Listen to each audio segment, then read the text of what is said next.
So I'm not going to take much time, but I am delighted to introduce Sean Carton to be your keynote speaker this morning. I think nothing says more about how appropriate Sean is to make comments this morning than Dinah directed me to his LinkedIn page for any details I might need for the introduction. But really what it comes down to is not the things that he's done specifically, but how he's gone about doing things. And I was thinking about the fact that really, Sean's been writing about and working in this space since the early 90s. And 20 years doesn't seem like a long time in most industries, but in reality, in the early 90s was when this stuff was it was actually just coming out of the egg, right? So Sean has been there since the very beginning, and his work, writing with Collect Z and other areas, building the first interactive design multimedia part of Carton, going to Philadelphia University and starting to think about how you integrate these ideas with the academy and preparing the workforce. Sean has been really at the nexus of all of these conversations for a long, long time. And he's grown with it all, and he has continued to be a relevant voice, a voice that's right. I mean, he coined the phrase .com bomb before anybody else had it, and then he's still able to get away with these great outrageous things. I remember at a conference in downtown Baltimore where Seth Godin was speaking, and Sean walked down. He said, "Seth Godin's an ass," and he's able to get away with those comments because he's smart and he challenged the way people think about some of the issues that people take as fact at face value in these technologies and the work that we're doing. I think, suffice it to say, he's perfect for this audience. I know you're really going to enjoy talking to him. There's nothing that says more, what represents the work that Sean's done than one line. I will take one line from his LinkedIn when he talks about the work that he's doing with the University of Baltimore. He's working to help create the next generation of designers, writers, leaders, scholars, and creators of communications, commerce, and culture that are connected to the digital age. That's what it's all about, right? When we think about the innovation community that's popped up in different major cities, including Baltimore over the last few years, that conversation is the most important one that we can be having as we work to grow our businesses, create jobs, and solve urgent social problems, right? And so I think the last thing that I would say before I get out of the way is Sean is also the perfect example of the power of public higher education. Having degrees from UMBC, from College Park, and UB really represents to me the very best of what this region can produce. This is kind of great sense. We know that Baltimore we call it Smaltimore, right? Maryland is a great state with 5.4 million citizens. Sean's reach and reputation is really one of those that helps make Baltimore recognized as a place that is a strong part of that innovation community. So let me get out of the way and introduce Sean Carton.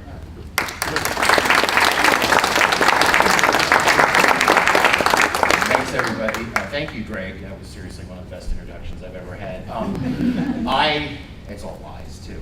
I really, this is very special, too, coming back to UMBC because, as Greg mentioned, I graduated with an undergraduate degree in English and psychology here. And it was one of the first places that I ever really got to truly encounter the, raison, whatever, friction, however you want to say it, that goes on with sort of humanities and technology and communications coming together when, I guess it was my senior year, I was feeling full of piss and vinegar, so I decided I was going to take, I don't know, any technical people in the room will understand this more than anybody else. I decided I wanted to take, and I'm an English major, VAX assembly language, okay? Which is probably one of the toughest things in the world to take, and it was actually over in the math psychology building, which you probably walked by today on the first floor. I still remember the room. And the professor was calling the roll on the first day, and it had, your major next to your name, and he gets down to my name, he calls my name, and he goes, I want to see you after class. So I walked up to him, and he just looked at me and went, "What the," rhymes with fire truck, "are you doing in my class?" He's like, "Don't you understand this is the Weeder class for computer science majors?" And I was like, man, I just want to take it. And I can tell you, it was the proudest D I have ever heard. In fact, the only one. Because I just, I just was so compelled to do this because it seemed like it was important to be able to understand the technology part, et cetera. So all that being said, today, and I guess also being a bit of an iconoclast on that stuff, my presentation today is really about, it's about social media, but I'm going to approach it through, by looking at a lot of what the myths are that are out there, and a lot of stuff that you've probably heard before, and then looking at the realities and turning that into sort of strategies and tactics, actionable stuff that you can go forward and do things. But I wanted to start with a brief movie. The monkey business illusion. Count how many times the players wearing white pass the ball. Those of you who've seen this, please don't sing.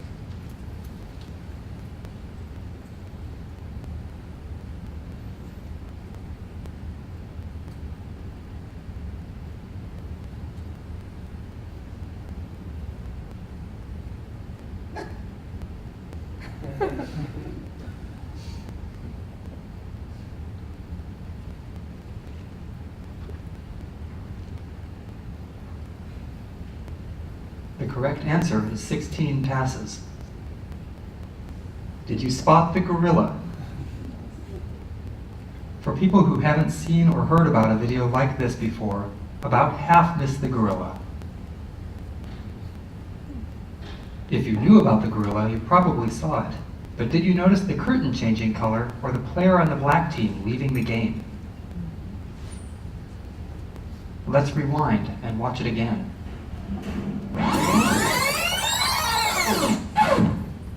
Here comes the gorilla, and there goes a player, and the curtain is changing from red to gold.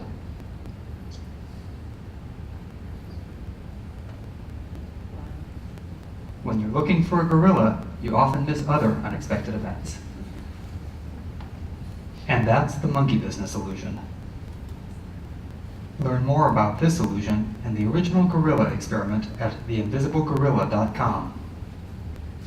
So did anybody catch all that stuff? I didn't think so. Okay. I wanted to play this because I think it's kind of an amazing example of selective attention.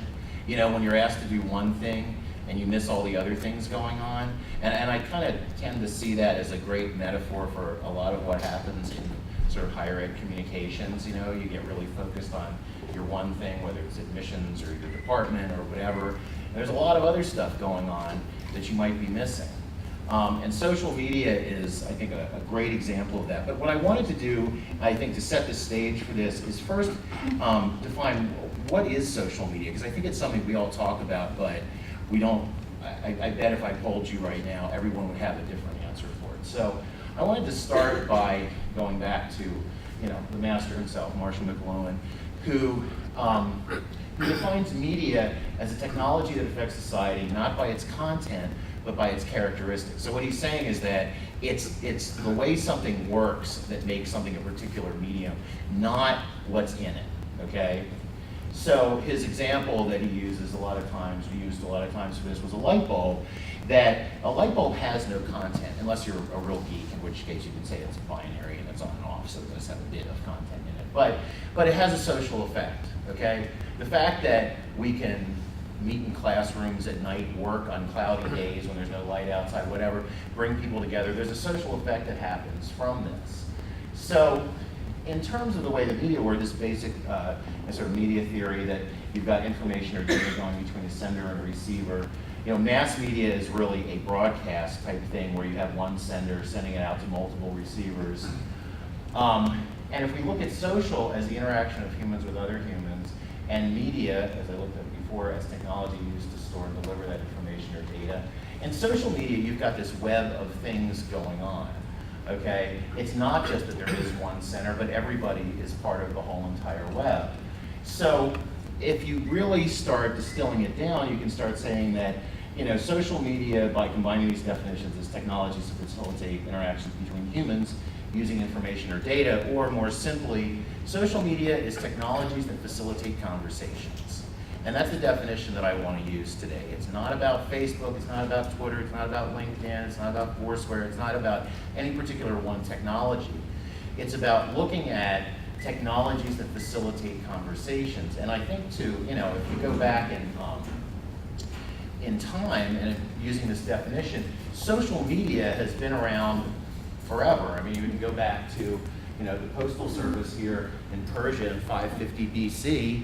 That was a technology to facilitate conversation. You had a technology, somebody probably on a horse or walking, having a piece of papyrus or a stone tablet or something, walking it back and forth. But over time, these technologies that facilitate conversations have become more popular, have become more distributed, have become more participatory. But this is still a pretty new medium we're talking about. I mean, Twitter was only started in 2006, YouTube in 2005, Facebook 2003. This is still pretty new stuff. But I just want to go back to that as we go through this today, that social media is about technologies that facilitate conversations, to think about it that way. You're not going to hear me talk a lot about, specific social media outlets or properties, or whatever you want to call it, because I think it's more important to think about it in that larger picture, though I will touch on it. So the way I wanted to get to this was talking about the myths that are out there, and I'm going to kind of have a sort of side conversation here in front of you with a guy I like to call Bruce. You've probably met him before. He often shows up from interactive companies. I like to use Bruce because, I don't know if this is a backhanded compliment or not, but I was speaking at the National Association of Independent Colleges and Universities last year, and somebody came up to me after my talk and said, "Gosh, it's so great that somebody with gray hair is talking about social media." Okay, I guess.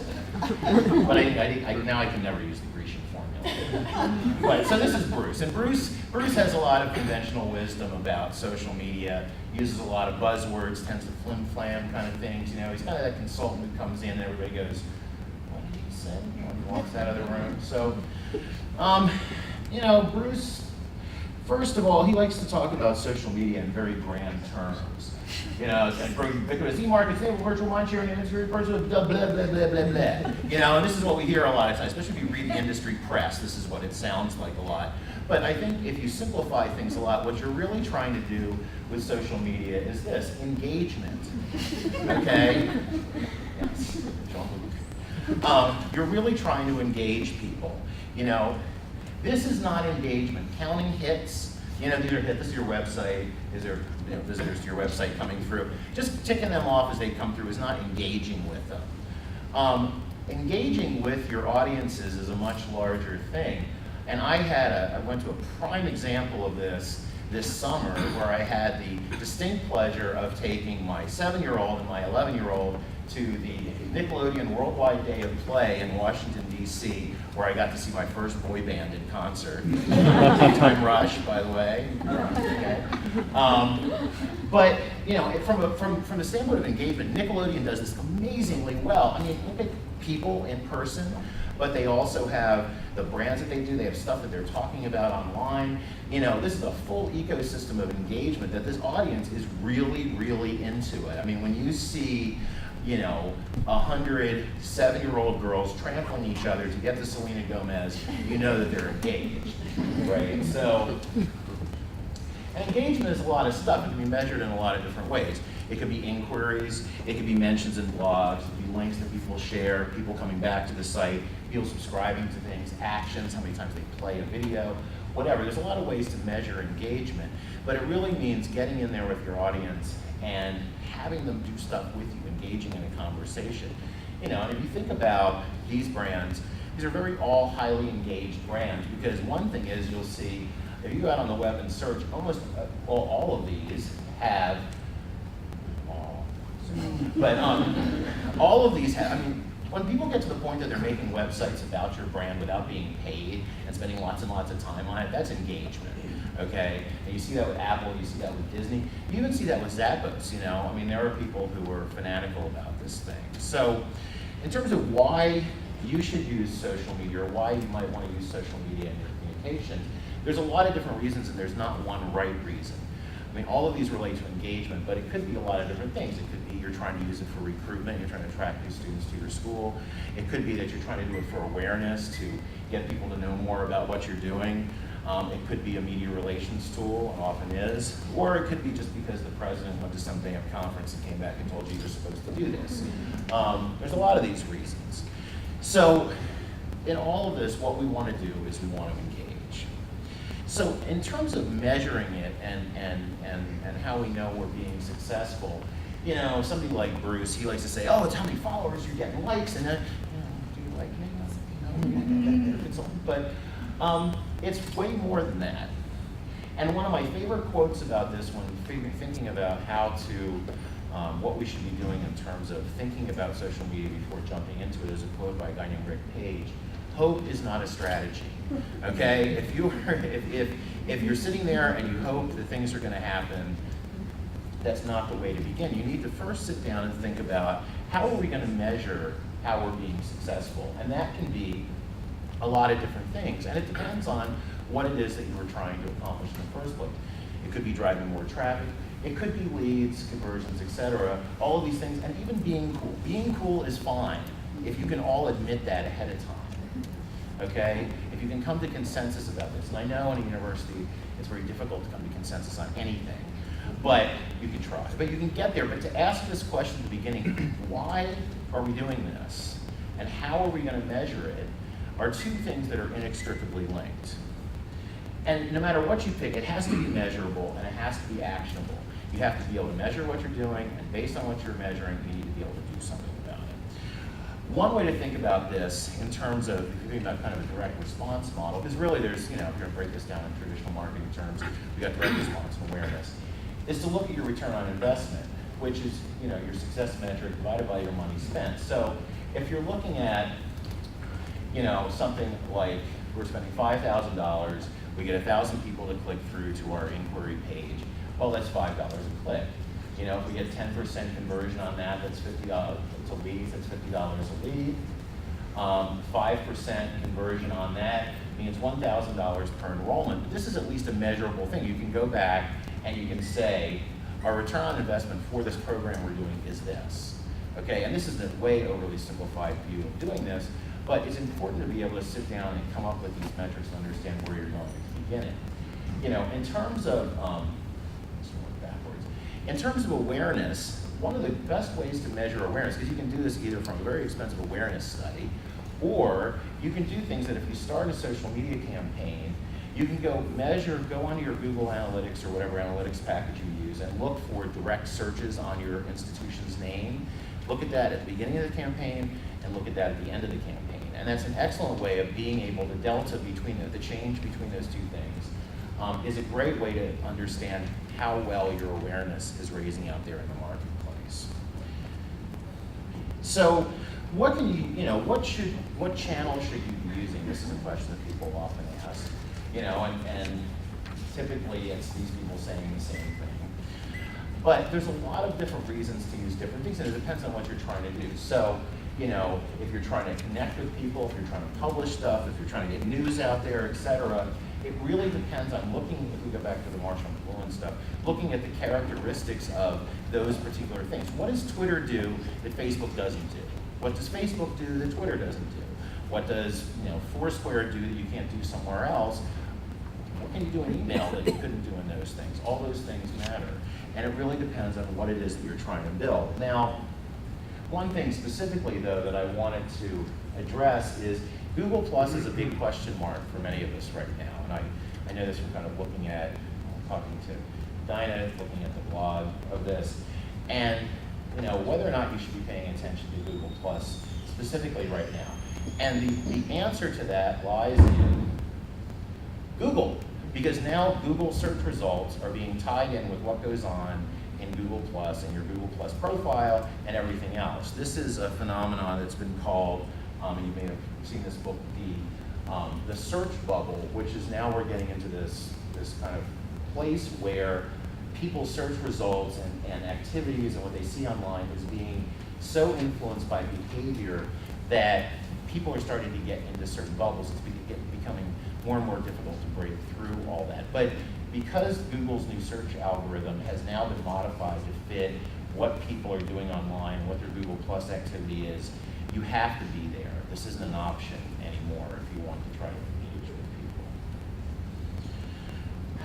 In terms of mobile, because this is something that comes up more and more, you know, I mean, there's a huge explosion in mobile devices, even things, you know, between phones and tablets and things, and there's a new study out from Pew that shows that something like almost a third of Americans now own a tablet device, which is pretty astounding. But somebody like Bruce will come in and say, you should definitely be out there on mobile because 28% of American adults use mobile and social location-based services. Well, is that true? Well, if you look at the entire universe of smartphones, out of all the adults, yes, 83% of adults own a cell phone, 35% of adults own a smartphone. It's a smaller percentage, and actually the percentage of people who are under 18 is actually even smaller. And what do people do? When you really look down onto it, they're sending and receiving text messages, taking pictures, sending photos or videos, sending and receiving email, and and accessing a social network site. But this is still a smaller percentage. This is not the entire universe. It's easy for those of us who are kind of in the business to want to think that everybody else is like us, and it's not true. Foursquare, I think, is a great example of this. I think that was funny. Because there are people who are like that. But in terms of people who use these social check-in services, only 12% of smartphone owners use that. So, if you go back, if 35% of people have a smartphone, only 12% of them are using this. And I only put this up here kind of as a way to think about if you have to prioritize what you're doing, what you should be looking at. The other thing that often gets forgotten, especially if you're looking for international students, is that Facebook is really a US and UK phenomenon, and surprisingly Turkey. But these numbers are higher now. But if you look at this, if you're trying to reach out to people in Malaysia, Indonesia, you're talking, or actually, it should actually be down here, Indonesia, you're talking much smaller groups of people. These are not the most popular things. And then China is fascinating because this is China's social networking universe. This little dot represents Facebook. This is where everybody is. So if you're looking at any sort of international type stuff, you have to be aware of what are the different platforms that are being used in the different countries, and not to be US-centric, and not to think that everything is Facebook and Twitter and the stuff that we use all the time, especially Facebook. It's used a lot differently. Another place that people are looking to reach out to people now is this whole idea of social games, because wow, social games are a great way to reach the youth market with your message. Of course, the kids, they're playing the games, right? They're on there. The Farm Bill, the Mafia Wars, the whole thing. All your annoying friends who send you updates when they get that stuff. All of this stuff. Now, the interesting thing is PopCap, who actually is one of, next to Zynga, one of the biggest social game makers, they did a survey to find out who actually is playing these games. Average age of 48. Married at home. So if you're trying to reach these folks by doing social games, this is who you're actually reaching.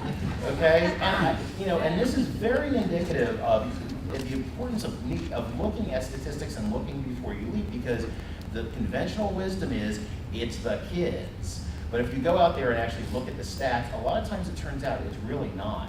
The average age of a Facebook user is somewhere in the upper 20s, I think. So it's important to know. The other thing that people have a really hard time with, this is a really big problem for institutions of higher learning, is the fact that once you get out there, you have to be prepared to give up control of your brand. Those of you who have a background in public relations or have a background in brand management, your heads want to explode when you think about going out there. It's, oh, we can't have a discussion board because people might actually discuss stuff. I'm afraid of my Facebook page because people might actually post things that aren't nice. The fact is they're out there doing this anyway. And a lot of times you'll get told that, oh, well, you can guide people, you can move them through your brand, you can talk to them, maybe, but you can't avoid it. Avoiding it means that you're not getting in on the conversation, okay? And you're letting things happen. And sometimes you have to be prepared for things that might happen that are bad. This example happened the other day. McDonald's created this hashtag on Twitter called McD Stories, thinking, hey, send us your stories about how great you think Big Macs are. And these are some of the best Twitter, the tweets that came out there, you know, not exactly complimentary about McDonald's. But this is the risk you take when you're doing this. I mean, the fact is they really could have done this anyway, you know. But they actually did a good job, though, of kind of recovering from this, paying attention, realizing what was going on, changing things and moving things somewhere else. But you have to be prepared for this. But staying on top of it is so important. One of my favorite stories about how this has worked in higher ed is anybody here from McDaniel? No? Okay. Roger Casey, who is the new president of McDaniel College, used to be the provost at Rollins College in Florida. And he and I gave a couple of talks together. And he tells this great story of a couple of years ago when the H1N1 outbreak was going on. He was monitoring Campus Confidential because he's real social media. I mean, the provost monitoring that was pretty amazing. But, you know, he's monitoring that. This mother gets on, oh my God, I can't believe how horrible Rollins College is. My daughter is dying, she's sick, none of the campus services are open on Saturday. What a bunch of horrible people they are, blah, blah, blah. Because he was monitoring this, within 10 minutes he saw this, got on there, posted something that said, hey, you know what, I'm sorry your daughter's sick. You know, there are, here are the names and addresses of 6 doctors within walking distance of campus who are open today. You take our campus health card. I hope your daughter feels better, and I'll go check on her. And it was amazing watching what happened. He showed the thread of this, and this woman went from being one of the harshest critics of this college to being one of its greatest boosters over a long period of time, simply because of that simple interaction that happened. You know, because he engaged with people rather than sitting back and going, what should the official university policy be on responding to these types of outbreaks? I need to call the cabinet together and let's get the VP of Communications on the phone. He just did it. He got a problem, solved it, boom, done. Okay? And one of the other things that's interesting, I just thought these were kind of an interesting thing to show, that the company you keep can sometimes say a lot of things about you. These are listings of the top 10 Facebook likes of people who are presidential candidate fans. And you can really see like a major difference between, you know, #1 like of people who also are fans of Barack Obama is Michael Jackson, Newt Gingrich is the Bible, Ron Paul is the Beatles, which is kind of weird. Mitt Romney is kind of meta, they like Facebook also too. Rick Santorum, the Bible. Some of I also thought it was interesting the fact that Bob Marley also Barack Obama, which I thought was kind of weird. But it does, I mean, this is another thing that I think social media is really good for, is getting engaged with what your audience is into. Because you can really, if you think about the typical Rick Santorum fan, Mitt Romney fan, I don't see money on there, I should probably do that. Ron Paul, Newt Gingrich, Barack Obama, you can kind of see what's happening, these communities of interest that develop. But in terms of brands, you know, really, you need to think about your brand not just as its sort of physical implementation. You know, people always say this brand is not a logo, et cetera. But what it really is that it's that intangible thing that happens whenever you connect with the outside world, okay? And that brand is being constantly formed all the time in social media, completely out of your control, because people are saying things about you. That brand is being talked about, is being debated, et cetera. And you know, I know this next slide isn't exactly totally one-to-one relationship between what you do, but I think it's interesting that we think that people, you know, of course we make a Facebook page, people are going to want to come to it. You know, you look at people and you say, how many times do you interact with companies on social media websites? For the most part, it's pretty small. You know, people say like a few times a year, but it's not a big part of their life. Most of their interactions with a brand is going on outside of that official channel. And I think that because of the fact that your brand is being formed in this conversation all the time online, what we really need to do now is think of brands as collaborations. You know, the brand of your institution is you can put out whatever you want, but what really is going to be out there is what goes on in that conversation between your institution and the outside world and all those people who are saying things about you. And that's why, again, it's so important to engage with these people, because you have to be part of this collaboration. You can't be out there just pushing it. Now, viral media is always something that people like to talk about as a way of getting a message out there. And you always get the people who will come in and go, oh yeah, we'll do this video, it'll go viral. Well, there was a very interesting study that showed up on Slate last year, where somebody actually put a whole bunch of videos out there, measured this as an empirical study, and found out that the odds of you 1,000 people viewing your video in a month's time are only 3%. So again, doesn't mean that people aren't going to see it, but this is not very likely. If you build it, they won't necessarily come. And one of the reasons is there's a lot of competing stuff out there. These are just some other social media outlets that I found that are very niche oriented. You've got all these communities happening. Here's hotenough.org, which is a dating site where you have to send your picture in first, and if they determine you're hot enough, you get to be on it. Here's a Christian one. Here's Dogster. If your pet doesn't have enough friends, you can social networking. Here's one that's for vampires. People who think they're really vampires. But it's difficult to get that out there, and it really takes a coordinated effort between not only just doing the piece and getting it out into social media, but also going and making sure that it's connecting up with the right communities. Now, sometimes things can happen that are really weird. I don't know if any of you have ever seen this before, but I love it. Working together to be the best, laughing like a family and smiling faces. Growing, growing and living, trying to make our dreams come true. Growing, really showing, nothing's harder than getting past you. Okay, I just had to put this is probably one of the worst admissions videos in my entire life. But I just wanted to point out that this was yesterday, 1,636,719 views. Has that made more people go to Appalachian State? I don't really know. But I also apologize for the fact that this song will stay in your head for the rest of the day. I love this song.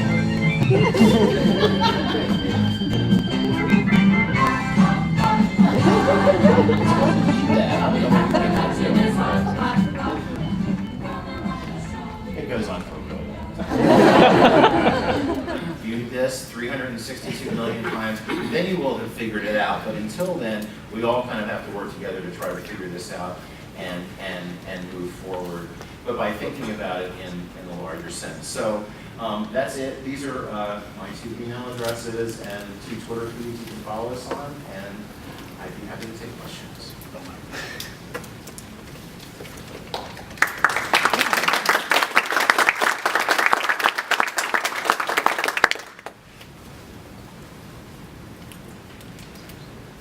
Yes. You were talking toward the end in the youth campaign about finding people who said, I've got an interest in this master's program. How did you do that? By basically using various social media searching tools that are out there, and I could get you the list of them if you wanted to see them. But they're out there. There's actually a very good Wikipedia page that it compares all these different social media monitoring tools that are out there that you can look at.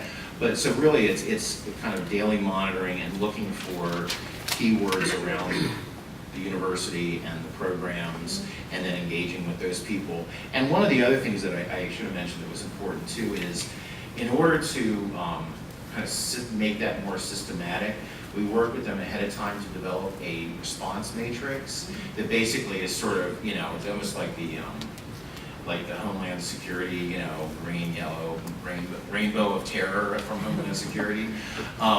And characteristics of, what can we respond to, what can be responded to without anybody else being involved, what needs consultation, what needs to be forwarded to somebody else, what needs immediate action, forward to the head of university relations and get on this, and that way, once you develop that rubric for that, it's easy to kind of give that to somebody, a junior person, and not be worried about, are they going to do the wrong thing or say the wrong thing. So, for example, if it's an inquiry of somebody just saying, I'm interested in taking design classes in Baltimore, Masters of Design, that doesn't need anybody involved in it. If it's, where do I park? That doesn't need anybody involved in it. If it's, stupid University of Baltimore messed up my records, then that's something that somebody then needs to be escalated maybe up to the registrar or somebody else, but would respond immediately and say, hey, sorry you have this problem, we're sending you to the right person, they'll be in touch. And then the top level is something that, hate speech or some sort of indication of crime or something like that, and it luckily has never happened, but having all that criteria makes it a lot easier to outsource to somebody else rather than having to sit on it yourself all the time. So, yes. How many people are involved in running it? One. And about 2 hours a day, I think. It's not totally true, because, once the response, gets handed off to admissions or gets handed off to a graduate program director, those people then get involved. And in terms of the monitoring, it's one person. Well, that was essentially my question, was as UB increased their social media presence, and did they increase their staffing to address that, or you say there's one person that addresses that? But One person does the monitoring. The actual posting of things has been distributed a little bit more, so there's an undergraduate admissions Facebook page, for example. That's one person in undergraduate admissions who takes care of that. There are different programs that have them. There's a main university one, so there are different people contributing content, but in terms of the kind of sitting on it and responding to it, there's one person who does that. But that one person has very clear criteria. Correct. And distributes a lot of those kinds of things. Exactly. So if it's a question, it's like a very specific program question, possibly a transfer student. I have X number of credits, I'm going to blah, blah, blah, I wonder if I can transfer. That's something that's, hey, we heard you, send to somebody who deals with that in admissions.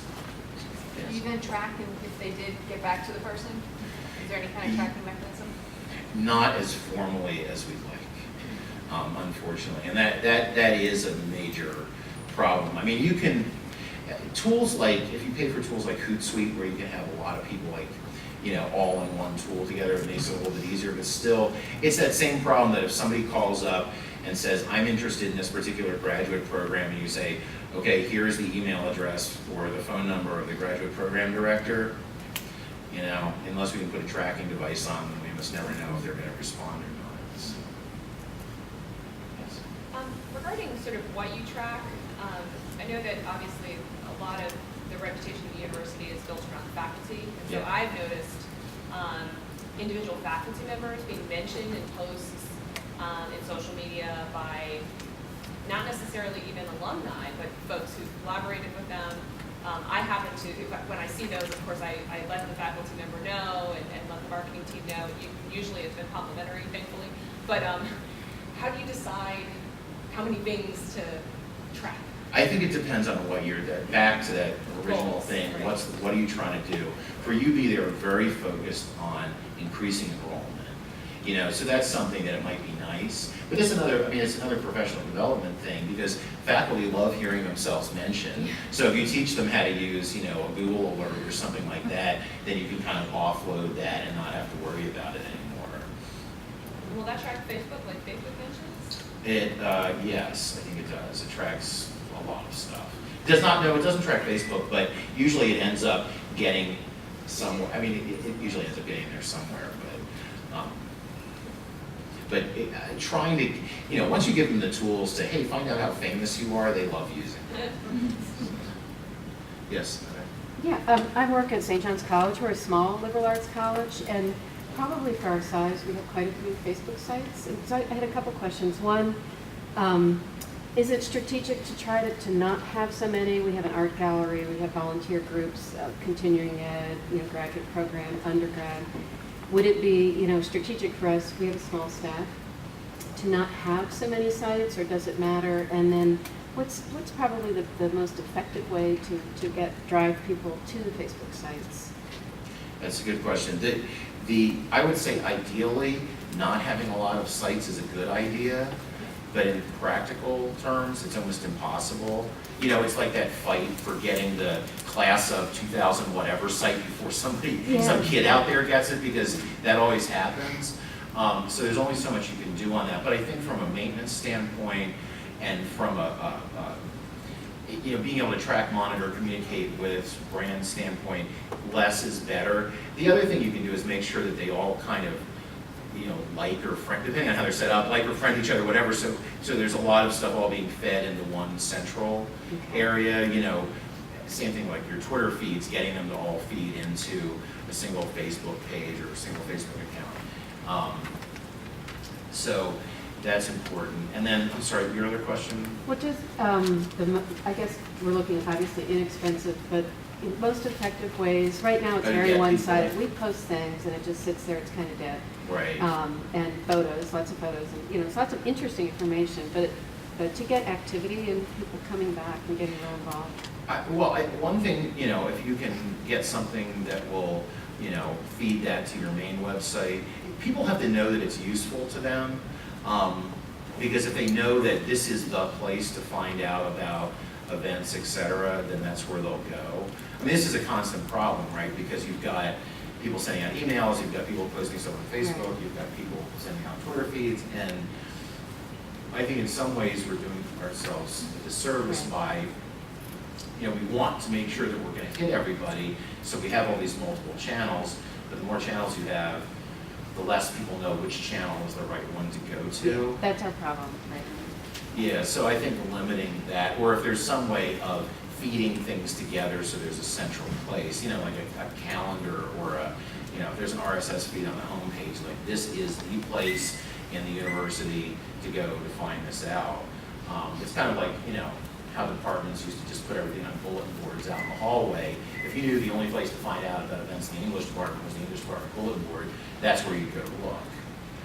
But now that bulletin board is distributed all over campus, and nobody knows which one is the right updated one, et cetera. So that's one, I think, good argument. We're trying to limit all those different channels if you can.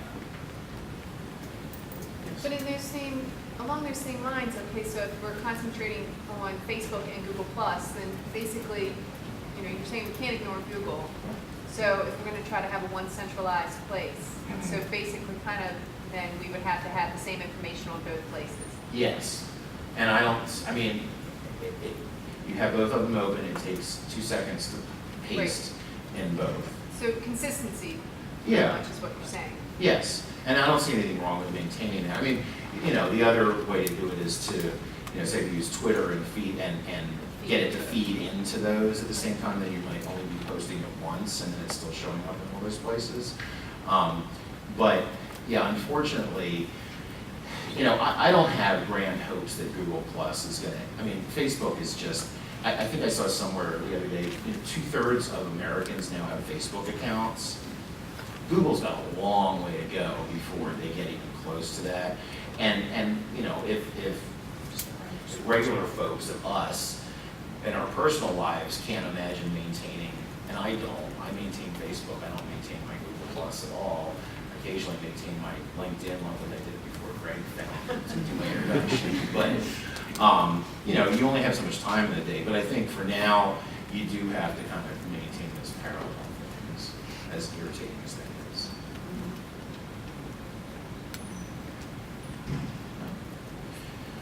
Okay.